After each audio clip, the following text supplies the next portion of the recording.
कानून एक ऐसा शब्द जो समाज को बांधता है नियमों की डोर में, और न्याय वो आधारशिला जिस पर टिका है हर नागरिक का विश्वास। लेकिन क्या हर कोई जानता है कि उसके अधिकार क्या हैं? क्या हर कोई समझता है अदालत के फैसलों का असली मतलब? इन्हीं सवालों के जवाब लेकर आ रहा है न्याय दर्पण। राज्य मानवाधिकार आयोग के माननीय अध्यक्ष जस्टिस श्री जी.आर. मूलचंदानी ने समाचार पत्रों में छपी खबर 3 घंटे तक इस बात का विवाद कि कौन सी डॉक्टर ऑपरेशन करेगी खबर पर प्रसंज्ञान लेते हुए ब्यावर की अमृतकौर चिकित्सालय के अधीक्षक व जिला कलेक्टर ब्यावर को नोटिस जारी कर निर्देश दिया है कि वे प्रकरण की विस्तृत रिपोर्ट आयोग को प्रस्तुत करें तथा रिपोर्ट में दोनों गायनिक चिकित्सकों की कोई उपेक्षा या कर्तव्यहीनता पाएं तो इसकी जांच करके संबंधित के विरुद्ध विधिक कार्यवाही करके आयोग को इसकी रिपोर्ट अविलंब करें। जस्टिस मूलचंदानी द्वारा लिए गए स्वप्रसंज्ञान आदेश में लिखा कि ब्यावर के समाचार पत्रों में आज इस आशय के समाचार प्रकाशित हुए हैं कि 3 घंटे तक इस बात का विवाद रहा कि कौन सी डॉक्टर ऑपरेशन करेगी। टी में हंगामा। दूसरा समाचार इस आशय का छपा है कि 2 गायनिक चिकित्सकों के बीच ऑपरेशन को लेकर विवाद, 5 घंटे रही अफरा-तफरी, परिजन महिला मरीज को करा गए रेफर। घटना गंभीर है जिसमें गायनोकोलॉजी संबंधी 2 महिला चिकित्सकों द्वारा समय पर रोगी महिला को अपेक्षित चिकित्सीय सुविधाएं प्रदान नहीं की गई है और इस गंभीर विषय को राजकीय अमृतकौर चिकित्सालय के प्राचार्य सुपरिंटेंडेंट की ओर से भी सुलझाया नहीं गया है। आयोग के समक्ष ऐसी कोई रिपोर्ट भी नहीं है कि संबंधित चिकित्सकों के विरुद्ध राजकीय अमृतकौर चिकित्सालय के प्राचार्य द्वारा कोई विभागीय या अनुशासनात्मक कार्यवाही की गई है या नहीं, और दोनों गायनिकी चिकित्सकों के बीच ऑपरेशन के विवाद के चलते महिला रोगी को वहां से अन्यत्र उसके परिजन ले जाने हेतु विवशता की स्थिति में आए। प्राचार्य, राजकीय अमृतकौर चिकित्सालय ब्यावर, अधीक्षक, राजकीय अमृतकौर चिकित्सालय ब्यावर व जिला मजिस्ट्रेट ब्यावर को नोटिस प्रेषित करके उन्हें निर्देशित किया जाता है कि वे घटना की सम्यक जांच करके इसकी तथ्यात्मक रिपोर्ट आयोग के समक्ष अविलंब पेश करें। जिला मजिस्ट्रेट ब्यावर एवं प्राचार्य, राजकीय अमृतकौर चिकित्सालय ब्यावर रो यह अपेक्षा है कि यदि वे प्रथम दृष्टया दोनों महिला गायनिकी चिकित्सकों की कोई उपेक्षा या कर्तव्यहीनता घटना में पाएं तो इसकी जांच करके संबंधित के विरुद्ध विधिक कार्यवाही करके आयोग को इसकी रिपोर्ट अविलंब पेश करें।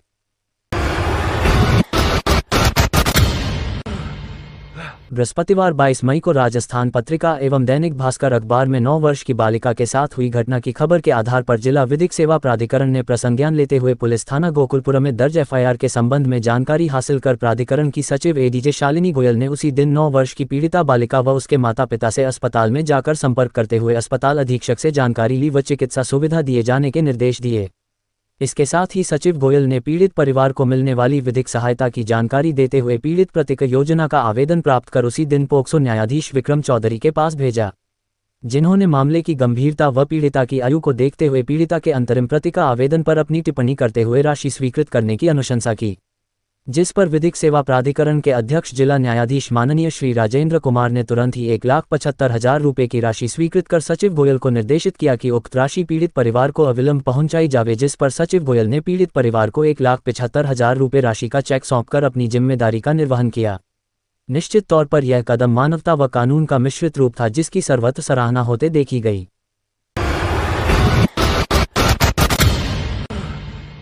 आपराधिक प्रक्रिया संहिता और महिला संरक्षण संबंधी नागरिक कानून के बीच संतुलन बनाते हुए भारत के सुप्रीम कोर्ट ने स्पष्ट किया है कि हाईकोर्ट्स को घरेलू हिंसा अधिनियम 2005 डीवी एक्ट की धारा 12(1) के तहत शुरू की गई कार्यवाहियों को दंड प्रक्रिया संहिता 1973 सीआरपीसी की धारा 482 और भारतीय नागरिक सुरक्षा संहिता 2023 बीएनएसएस की धारा 528 के तहत अपने निहित अधिकारों का प्रयोग कर रद्द करने का अधिकार है। ये निर्णय न्यायमूर्ति अभय एस ओका और न्यायमूर्ति उज्जवल भुया की पीठ ने एक हालिया फैसले में दिया। मामले की पृष्ठभूमि: यह अपील मध्य प्रदेश उच्च न्यायालय के एक सामान्य आदेश से उत्पन्न हुई थी जिसमें याचिकाओं को खारिज कर दिया गया था जो घरेलू हिंसा की कार्यवाही को रद्द करने की मांग करती थीं। याचिकाकर्ताओं में पीड़िता के पति, देवर और सास ससुर शामिल थे। पीड़िता ने जिला एवं सत्र न्यायाधीश देवास मध्य प्रदेश के समक्ष डीवी अधिनियम की धारा 12 के तहत आवेदन दाखिल किया था जिसमें मानसिक और शारीरिक उत्पीड़न और दहेज की मांगों के आरोप लगाए गए थे। पीड़िता ने यह भी आरोप लगाया कि जोहान्सबर्ग, दक्षिण अफ्रीका से लौटने के बाद उसे 20 लाख रुपए नकद और एक लग्जरी एसयूवी की मांग को लेकर प्रताड़ित किया गया। उन्होंने डीवी अधिनियम की धाराओं 18 से 23 के तहत राहत की मांग की थी। याचिकाकर्ताओं ने सीआरपीसी की धारा 482 का हवाला देते हुए कार्यवाही को रद्द करने की मांग की थी। हाईकोर्ट ने इन याचिकाओं को ये कहते हुए खारिज कर दिया कि डीवी अधिनियम के तहत की गई कार्यवाहियां नागरिक प्रकृति की हैं और सीआरपीसी की धारा 482 के अंतर्गत उन्हें रद्द नहीं किया जा सकता। याचिकाकर्ताओं की दलीलें: वरिष्ठ अधिवक्ता ने तर्क दिया कि घरेलू हिंसा अधिनियम के तहत मजिस्ट्रेटों को धारा 18 से 23 के अंतर्गत राहत देने का अधिकार दिया गया है और ये मजिस्ट्रेट दंड प्रक्रिया संहिता के अंतर्गत स्थापित आपराधिक न्यायालय हैं। अतः धारा 12 के अंतर्गत किया गया आवेदन आपराधिक प्रक्रिया का हिस्सा है, जिस पर दंड प्रक्रिया संहिता की धारा 482 लागू होती है। उन्होंने देवेंद्र अग्रवाल बनाम उत्तर प्रदेश राज्य और नंदकिशोर व्यावहारे बनाम मंगला जैसे उच्च न्यायालयों के फैसलों का हवाला दिया, जिनमें यह माना गया था कि घरेलू हिंसा अधिनियम के अंतर्गत कार्यवाहियों को दंड प्रक्रिया संहिता की धारा 482 के तहत रद्द किया जा सकता है। उन्होंने ये भी कहा कि भले ही राहतें नागरिक स्वरूप की हों, कार्यवाही की प्रक्रिया आपराधिक प्रकृति की है। उत्तरदाता की दलीलें। उत्तरदाता ने तर्क दिया कि घरेलू हिंसा अधिनियम महिलाओं को घरेलू हिंसा से संरक्षण प्रदान करने के लिए एक नागरिक कानून है और इसमें आपराधिक अभियोजन का प्रावधान नहीं है। कुनापारेड्डी बनाम स्वर्णा कुमारी के निर्णय पर भरोसा करते हुए कहा गया कि इन कार्यवाहियों की प्रकृति मुख्यतः नागरिक है, अतः दंड प्रक्रिया संहिता की धारा 482 यहाँ लागू नहीं होती। उन्होंने ये भी कहा कि धारा 12 के तहत जारी नोटिस या पीसी की धारा 61 के तहत जारी समन नहीं होता, बल्कि यह घरेलू हिंसा कानून के नियम 2006 के तहत फॉर्म 7 में होता है। सुप्रीम कोर्ट का विश्लेषण। सर्वोच्च न्यायालय ने घरेलू हिंसा अधिनियम की विधायी योजना का विश्लेषण किया, विशेष रूप से धारा 12 का, जो पीड़ित महिला को मजिस्ट्रेट के समक्ष आवेदन प्रस्तुत करने की अनुमति देता है।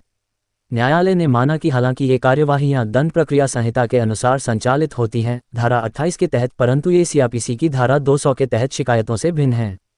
न्यायमूर्ति अभय एस ओका ने कहा, घरेलू हिंसा अधिनियम की धारा 12 के तहत किया गया आवेदन दंड प्रक्रिया संहिता की धारा 200 के तहत शिकायत के बराबर नहीं है। धारा 12 की योजना पुनर्तः भिन्न है। ये स्पष्ट किया गया कि यद्यपि घरेलू हिंसा अधिनियम मुख्यतः नागरिक प्रकृति का है, फिर भी जिस मजिस्ट्रेट के समक्ष ये कार्यवाही की जाती है वह दंड प्रक्रिया संहिता की धारा 6 के अंतर्गत एक आपराधिक न्यायालय होता है। न्यायालय ने यह भी कहा कि दंड प्रक्रिया संहिता की धारा 482 में प्रयुक्त कोर्ट शब्द ऐसे मजिस्ट्रेटों को भी सम्मिलित करता है। सबसे महत्वपूर्ण रूप से न्यायालय ने कहा, जब मजिस्ट्रेट घरेलू हिंसा अधिनियम की धारा 12(1) के तहत आवेदन की सुनवाई कर रहे हों, तब हाईकोर्ट दंड प्रक्रिया संहिता की धारा 482 के दूसरे हिस्से के अंतर्गत प्रक्रिया के दुरुपयोग को रोकने अथवा न्याय के हित में कार्यवाही को रद्द कर सकता है। अधिकार के प्रयोग की सीमा और सावधानी। हाईकोर्ट को बहुत ही सतर्क और संयमित रहना चाहिए। हस्तक्षेप तभी किया जाना चाहिए जब मामला स्पष्ट रूप से गंभीर गैरकानूनीता या प्रक्रिया के घ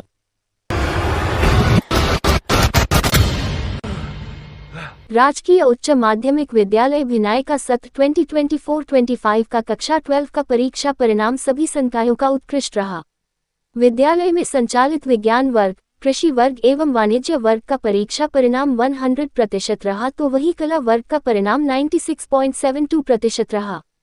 उपप्राचार्य भूपेश राज ने बताया कि कला वर्ग में 61 विद्यार्थी प्रविष्ट हुए, जिसमें 31 प्रथम श्रेणी से और 28 द्वितीय श्रेणी से उत्तीर्ण हुए। वही विज्ञान वर्ग में 24 विद्यार्थी परीक्षा में प्रविष्ट हुए, जिसमें से 22 विद्यार्थी प्रथम एवं 2 विद्यार्थी द्वितीय श्रेणी से उत्तीर्ण हुए। कृषि वर्ग में 28 विद्यार्थियों में से 24 प्रथम श्रेणी व 4 विद्यार्थी द्वितीय श्रेणी से उत्तीर्ण हुए। कृषि वर्ग की ही छात्रा कविता बेरवा पुत्री श्री रमेश चंद्र बैरवा ने सर्वाधिक 92.80% अंक प्राप्त कर पूरे भिनाई ब्लॉक में प्रथम स्थान प्राप्त किया, जो कि विद्यालय के लिए गर्व की बात है। वाणिज्य वर्ग में 4 विद्यार्थी प्रविष्ट हुए, जिसमें से 1 प्रथम श्रेणी से और 3 द्वितीय श्रेणी से उत्तीर्ण हुए। कला वर्ग में मुस्कान आचार्य पुत्री श्री प्रेमचंद आचार्य ने सर्वाधिक 82.06% अंक प्राप्त कर विद्यालय में प्रथम स्थान प्राप्त किया। वही खुशी छीपा पुत्री श्री मुरलीधर छीपा द्वितीय स्थान पर एवं प्रिंसी गोस्वामी पुत्री श्री शंकरपुरी तृतीय स्थान पर रही। विज्ञान वर्ग में महरीन पठान पुत्री श्री शहादत खान ने सर्वाधिक 85.20% अंक प्राप्त किए। द्वितीय एवं तृतीय स्थान पर क्रमशः मेहजबीन पुत्री श्री मोहम्मद मुस्तकीम एवं निदा परवीन पुत्री श्री इमरान अहमद रही। कृषि वर्ग में द्वितीय स्थान पर नीतू बैरवा पुत्री श्री रिद्धि करण बैरवा एवं तृतीय स्थान पर निवेदिता बामनिया पुत्री श्री धर्मवीर बामनिया रही। वाणिज्य वर्ग में प्रथम स्थान अलवीरा पुत्री श्री मोहम्मद यूसुफ ने सर्वाधिक 76.80% अंक प्राप्त किए। द्वितीय स्थान पर सना परवीन पुत्री श्री मुसर्रत अली रही। उपप्राचार्य भूपेश राज ने एवं पूर्व उपप्राचार्य श्री लालाराम रेगर ने समस्त स्टाफ को बधाई एवं शुभकामनाएं देते हुए बच्चों के उज्जवल भविष्य की कामना की एवं बच्चों की और अध्यापकों के मेहनत की भूरी भूरी प्रशंसा की। वहीं इस मौके पर आज विद्यालय में होनहार छात्राओं को बुलाकर उनका स्वागत एवं अभिनंदन किया।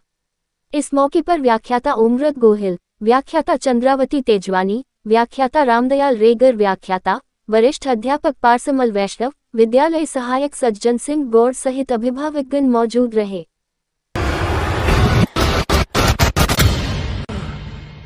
राज्य मानवाधिकार आयोग के अध्यक्ष GR मूलचंदानी ने समाचार पत्र में छपी खबर सेप्टिक टैंक में उतरे 3 सफाई कर्मियों की मौत बीकानेर में हो गई को आधार मानकर शुक्रवार को स्वप्रेरणा से प्रसंज्ञान लेते हुए मृतक अनिल, सागर व गणेश की मृत्यु के लिए जिम्मेदार भवानी वूलन मिल के प्रबंधक को प्राथमिक रूप से दायी मानते हुए जिला कलेक्टर, SP व आयुक्त नगर निगम को नोटिस जारी कर यह निर्देश दिया है कि तीनों मृतकों के परिवारजन को युक्तियुक्त आर्थिक क्षतिपूर्ति प्रदान करना या देना सुनिश्चित करें।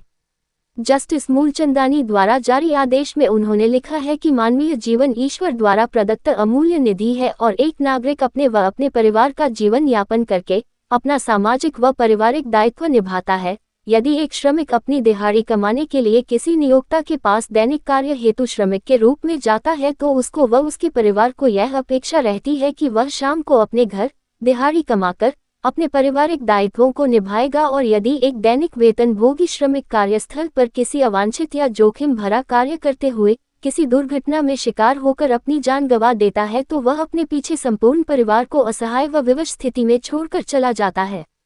आर्थिक क्षतिपूर्ति किसी मानव जीवन का स्थान नहीं ले सकती, तथापि विधि का ये सर्वमान्य सिद्धांत है कि मृतक के आश्रित परिवार को युक्तियुक्त क्षतिपूर्ति का परिलाभ प्रदान किया जाना चाहिए, जिससे आकस्मिक घटना का शिकार श्रमिक का परिवार आर्थिक सहायता प्राप्त करके अपने जीवन यापन की कुछ आवश्यकताओं को किसी प्रकार से चला सके और उसे रोटी के लाले ना पड़े। आज के समाचार पत्रों में ये दुखद घटना का समाचार प्रकाशित हुई है कि सेप्टिक टैंक में उतरे 3 सफाई कर्मियों की मौत बीकानेर में हो गई। समाचार पत्र में प्रकाशित समाचार से ये ज्ञात हुआ है कि बीकानेर के करणी नगर औद्योगिक क्षेत्र में भवानी वूलन मिल में धागों को धोने के लिए विभिन्न रसायनों का इस्तेमाल किया जाता है, जिसकी टैंक की सफाई के लिए 1 अनिल, 2 सागर, 3 गणेश नामक मजदूरों को बुलाया गया था। सफाई के लिए एक मजदूर टैंक में उतरा तो वह बेहोश हो गया। उसके बाद 2 और साथी टैंक में उतरे तो एक के बाद एक तीनों की वहां घातक गैस से मृत्यु हो गई। तीनों मजदूरों को PBM अस्पताल ले जाने पर उन्हें मृत घोषित कर दिया गया।